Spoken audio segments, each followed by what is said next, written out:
There are people who are calling for violence and violent actions on October 6th. These people, whether they are agents provocateur or just idiots who watch too much riot porn, they do not understand the nature of power, conflict, and resolution. We do not need to commit acts of violence. Violence is a language that the ruling elite already speak all too well. Violence, they know how to deal with. They will do their best to incite us to violence so that they can dispose of us. As soon as we react to violence with violence, we have lost. We've given them exactly what they want from us, and they will dehumanize us as monsters. When people act with peace and unyielding love in the face of violence being perpetrated against them, they don't know how to handle it. They have no idea what to do. It pierces them straight to the heart. If we go down flailing like rabid dogs, they will treat us as rabid dogs. Violence is easy to deal with, especially when you're a riot police officer. Every tool that they have in their arsenal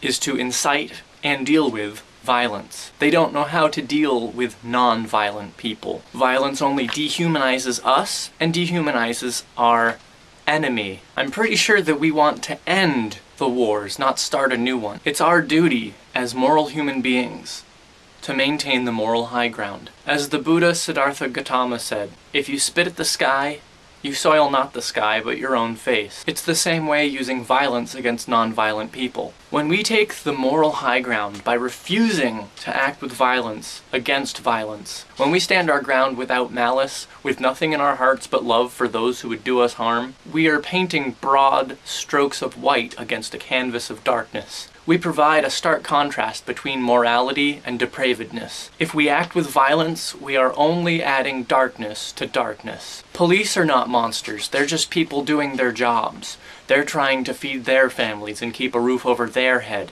They should be on the streets protesting with us. It's our job to win them over. Our nation has laws against violence, but regularly uses violence. We seek to end violence. We cannot end violence through violence. It is our job to demonstrate to those who are using violence against us, to demonstrate that they are on the wrong side of the law, that they are on the wrong side of morality. It is our job to go to jail singing songs of joy, of victory, treating what appears to be part of a short-term defeat as just one part of a long-term victory. So long as we do not allow our spirits to be crushed, we will win. But when's the last time peaceful revolution worked? Really?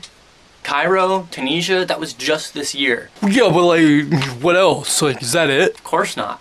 2005, the Cedar Revolution against the Syrian occupation of Lebanon. 2004, the Orange Revolution in Ukraine against the fraudulent election of Viktor Yushchenko. 2003, the Rose Revolution in Georgia against Eduard Shevardnadze. 2001, the EDSA Revolution in the Philippines against Josef Estrada. 2000, the Bulldozer Revolution against Slobodan Milosevic, led by Otpor, characterized by public displays of art, get out the vote campaigns, and general strikes. 1991, the Slovenian Revolution against Anton Markovic. 1989, the Velvet Revolution in Czechoslovakia against Soviet occupation.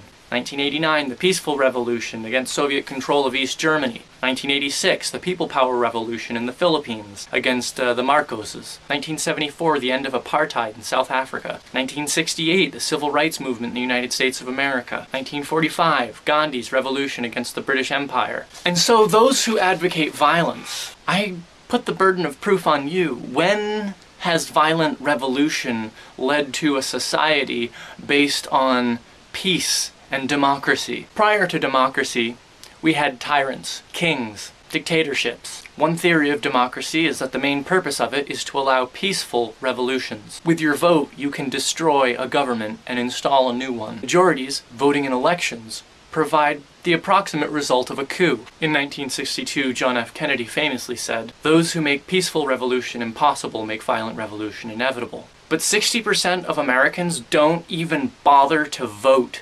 And those that do vote, vote for candidates who side against the people and with Wall Street, with the war machine. We have not even begun to give democracy a chance.